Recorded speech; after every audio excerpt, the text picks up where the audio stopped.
Bonjour, dans ce 10e chapitre des Rois 1, après avoir évoqué la puissance stratégique, la puissance militaire, la puissance économique du roi Salomon, eh bien, ce chapitre nous montre la puissance intellectuelle du roi Salomon et au travers de cette puissance, de cette force spirituelle qu'est l'intelligence, le savoir, je dirais presque la philosophie du roi Salomon, c'est l'ensemble de la nation qui est dans la même dynamique. Ce n'est pas le fait exceptionnel d'un seul homme.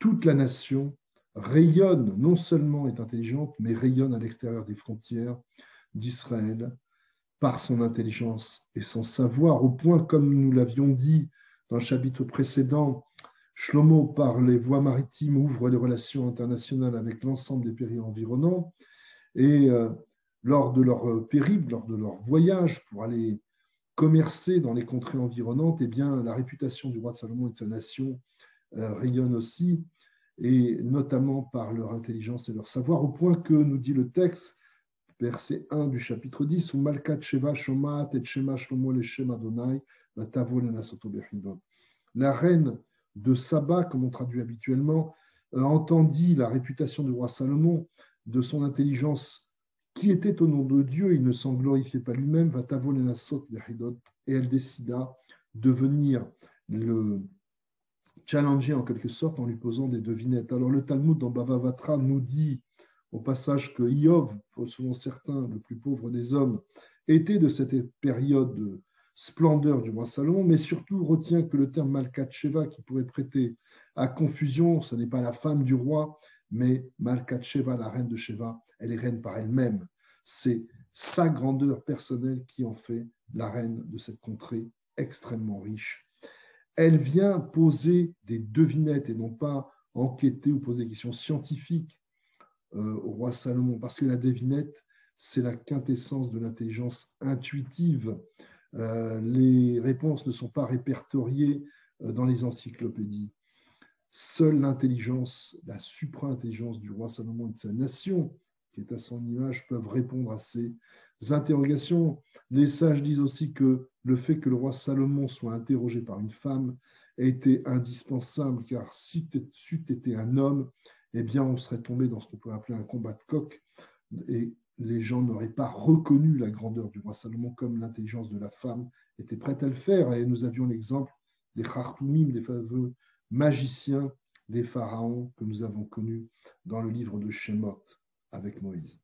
Et donc, cette femme vient, elle vient avec richesse, serviteur, servante, et elle vient et elle est impressionnée, nous dit le texte, au point qu'elle ne dit que je ne pensais déjà par la notoriété que tu avais, même pas à la moitié de l'intelligence que je peux constater non seulement chez toi, mais l'ensemble de ses serviteurs, les aménagements intérieurs, les nourritures, tout lui fait penser qu'on est dans la finesse absolue et qu'on pense, qu'on se questionne, qu'on a du savoir. Le Midrash, c'est d'imaginer les ridotes qui ont pu être posées par cette fameuse reine de Saba. Au passage, certains disent qu'il s'agit de l'Éthiopie, et d'où l'origine des fameux juifs éthiopiens que nous avons aujourd'hui.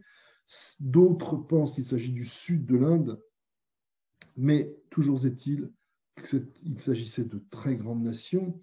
Et sur la nature des devinettes, en quelque sorte, des fridotes qui étaient posées par la reine de Saba au roi Salomon, elles avaient souvent trait à des observations dans la nature, qu'elles soient celles des plantes ou des animaux, pour montrer à quel point, comme nous l'avions déjà souligné, le roi Salomon et les Bnei Israël dans leur intégralité étaient très sensibles aux choses de la nature, à leur observation et aux conséquences, aux conclusions qu'ils pouvaient en tirer.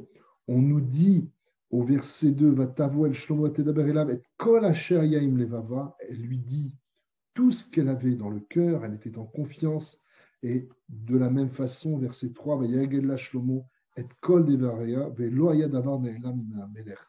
Et de la même façon, le roi Shlomo lui répondait dans tous les détails.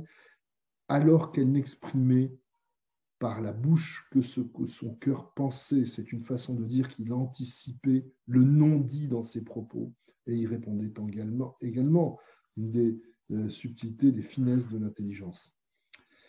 Et dans cette reconnaissance de l'intelligence du roi Salomon qui rayonne au plus loin, au point que les gens viennent le voir, et bien quelque part c'est l'intelligence et la sagesse des Bnei Israël qu'on reconnaît, qu'on vient voir, et quelque part, eh bien, ce sont les enfants de Akadosh Baruch Hu, donc ça glorifie aussi le nom de Dieu, c'est ce qu'on dit dans ce verset 9.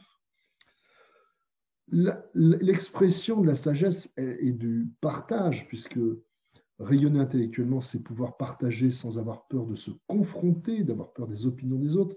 Elle se retrouve aussi dans les parfums, une façon de partager des sensations ensemble.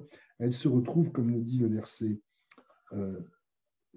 11, 10, pardon, dans la musique, dans les instruments de musique. Et d'ailleurs, les rabbins glosent sur cette musique, et donc ils imaginent qu'au cours de ces ridotes, eh bien, le roi Salomon et la reine de Saba se livrent à des danses avec toute la connotation que l'on peut imaginer dans les risques de ce rapprochement. Et parmi les risques, c'est par quoi nous finirons sur ce chapitre 10, le verset 28, où Motsa associe Machali Shlomo Mimitzraim, Mikve Sochare Ameler Kikru Mikve Bemechir. Eh bien, les rois Salomon avaient des écuries trop importantes. Les écuries, c'est les chevaux. Et comme vous le savez, et c'est rappelé d'ailleurs dans le Talmud, que les raisons, vous savez qu'on ne donne pas de raison aux mitzvot, mais il y a une mitzvah pour laquelle on donne des raisons, c'est celle du roi. On a dit, le roi, attention, il ne doit pas avoir trop de chevaux, trop de femmes, trop d'argent, et parce que s'il a trop de chevaux, il risque de vous faire retourner en Égypte, vous mettre de nouveau en esclavage d'une façon ou d'une autre.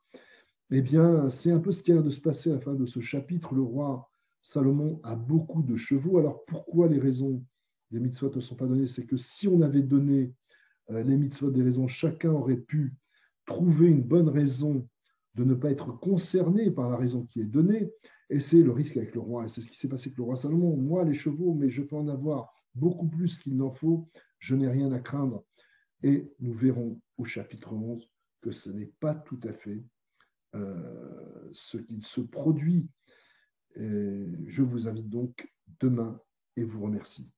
À bientôt.